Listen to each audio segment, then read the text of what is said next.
Playing low notes can be a challenge on saxophone.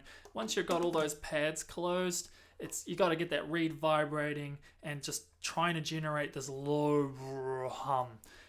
Now, I like to imagine this as, say, a ruler on a desk. You're vibrating the ruler on the desk, and as you change the length of that ruler, you get these lower tones. Now, that's not really happening in the mouthpiece. You're not shortening or lengthening the vibration of the reed, but I like to think of that as a visualization of, imagining something that's low. Because at some point, you want the reed still has to vibrate, as I will try and demonstrate. So, with saxophone, it's very easy to be too tight. Now, normally this is something that will happen to a clarinet player. They've got quite strong embouchures, they'll squeeze everything very, very hard. And instead of getting this, they might tighten too much, and this happens.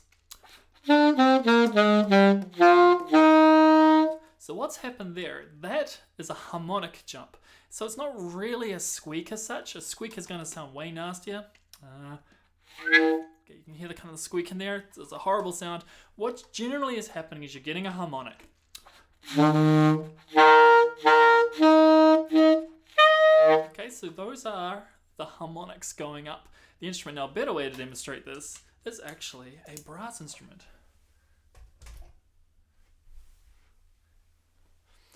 And don't laugh, but this is my trombone. I have barely ever touched this thing in the last 10 years, but here we go.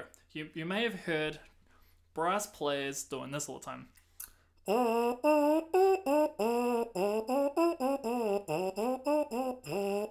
Something like that. So they're exercising their lips to hit these harmonics because one position is multiple notes.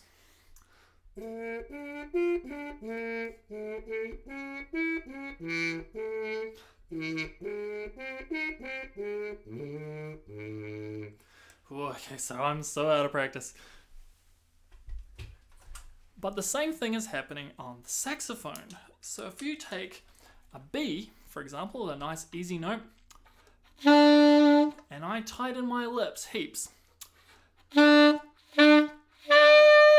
I'm now jumping up the harmonic. However, if you've got this far in the book, or have been curious enough to hit it, there is a thumb key here, this register key. Now this is assisting you to hit these higher harmonics.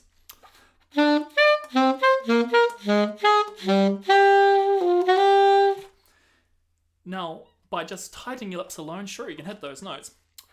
But it's a little bit scratchy, it's trying to be low. So ultimately, what's probably happening as you go lower and lower are two things. One of them is just maybe too much bite, or maybe the reed's a bit too hard, so it's a balancing act between reeds. You got to find one that works for you. Sometimes if it's too soft, different things happen, like it's very easy to squeeze shut. Sometimes if it's too hard, you get kind of an airy sound. So really it's trying to find that balancing act. Experiment with different reeds, go through your box, just pick out a whole bunch of them. They'll probably all behave differently, so give that a go. The other one, so that's equipment. That's the first thing you can try. The other one's mouth, obviously, so we'll touch on a few drills. The other one is just equipment failure.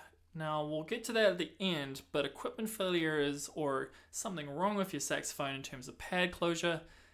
If something's wrong there, you're on a hiding to nothing. It's going to be very, very difficult. So it's a good thing to know that that is out of the question. So, assuming that isn't your problem, let's go back to what these drills are all about. So somehow we have to loosen and relax our embouchure such that these lower notes come out. Now, I like to think of a saxophone embouchure as do or two. It's very loose. Now, with the trombone mouthpiece, you heard how I was able to buzz the notes. The same thing can be done with the saxophone mouthpiece. Let's hope it doesn't squeak.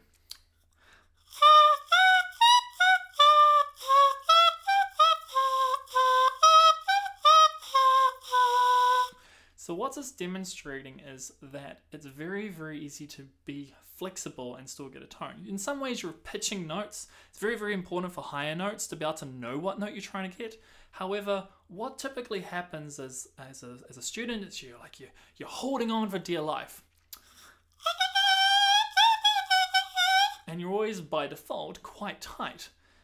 However, if you think two, and kind of just drop the bottom of the mouth, get more mellow, more BBC, you can try and drop the pitch.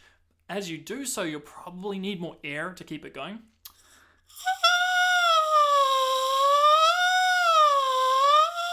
So if you can do that, then you're a much better place to be able to play these lower notes. So as we go down, let's say we take a D major, because then at least we practice some scales while we're at it. So we take our D.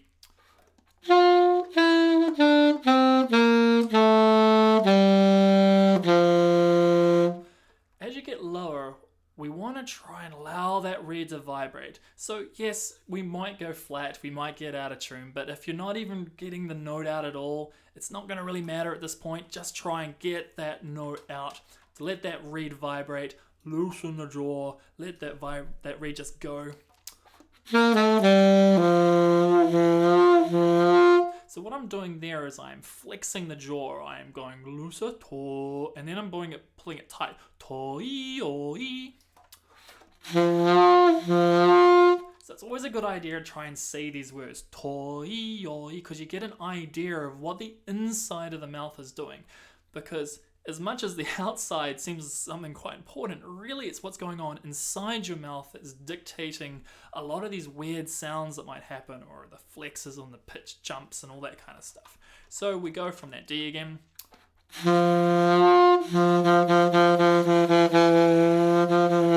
So it's only going so flat the looser I go, and then we go lower again to C. So you see as I engage muscles, it's jumping that harmonic. So we want to try and get used to, it's kind of a muscle memory, to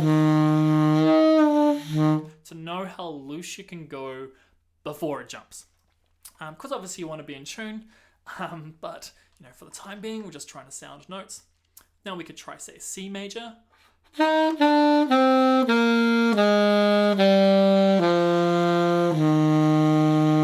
now we're getting down to that far right little finger. So now it's a C major. As you may have noticed, I went slightly slower and longer just to make sure that the note's working, because sometimes what will happen is it'll begin to crackle. So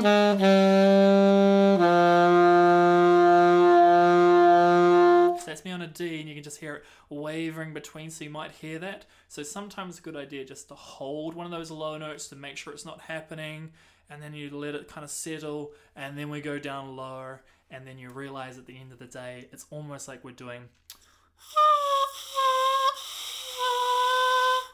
kind of a mouthpiece flexing exercise. And then there we have it. Now you may have noticed that the reverse is kind of true, just as a bit of a gotcha. When you're in high notes and you got this register key down, if you take the register key off, it kind of wants to stay high. For the same reasons as why it was always wanting to jump as you were playing lows, because if you're quite tight, it's easy for the saxophone to stay up in those higher harmonics, or that higher harmonic. So the reverse is true. If you want to jump down by taking the register key off, sometimes you just have to flex the jaw a bit. So I'm kind of going to, and it gets to the point where you do it without even really thinking about it, because your muscle memory has remembered, hey, in order to get this note out, I have to do this thing with my mouth, and it will just work. So much like the trombonist is doing different things with their mouth to help pitch those notes, we're essentially doing the same thing on the saxophone. Now, one could argue later on that ideally the embouchure is pretty settled and not changing much as they play their mute instruments. So,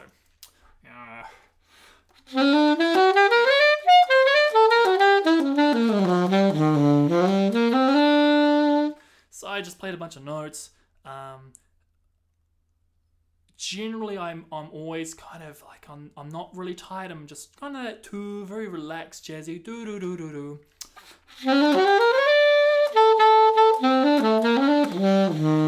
And it's kind of this average. So I'm loose enough where I can easily just flex down into the low notes, but I'm tight enough so it's easy to get these high notes in tune. So it becomes this balancing act. So I hope that helps, at least in regards to demonstrating what's possibly going wrong as you go lower and lower. Now, mechanically, a saxophone is a mechanical instrument. Things wear out. I just have a very basic Yamaha student model saxophone. I've never upgraded to something fancy. However, what happened is I didn't service this for a very, very long time, and the pads had gone very, very hard. They lost their slight sponginess. So as a consequence, as I pushed my keys down, I was not getting a good seal. And so when I went lower and lower, I had a little bit of air leakage coming out the sides. So pads play a big part. Sometimes, and this is a horror story, and I feel sorry for any student who happens to get one of these instruments, sometimes the mechanical fault is so bad, you're either going to have to spend a lot of money on a mechanic to fix it, or you just cut your losses and buy a new saxophone. And by that I mean, one of my students, where the metal ring, where the pad closes, actually had a dip in it. So it was impossible for anything to ever create a good solid seal. So he went down to a low C sharp, I think it was, and it would never work. It was impossible. And so new saxophone, everything's great. Gets the confidence back up again. So keep that in mind. Pay attention to what this instrument's doing. I find it quite hard to actually test for air leakage on a saxophone. It's a little bit easier on a clarinet, but that is certainly one of the considerations. So to recap, mouth flexibility. You want to get that reed vibrating real nice and low. You got to imagine playing low. You got to think low. The other one, of course, is just realizing how flexible the embouchure can be. Playing those scales lower and longer just to hear that pitch trying to be wherever, or trying to get it to settle. And the other one is, of course, your instrument. So reeds, first thing you want to try is just try some different reeds. And then, of course, maybe this is the first thing you should do, but you always want to optimistically think that your saxophone's great. Of course, just make sure the instrument is doing everything it's supposed to be doing.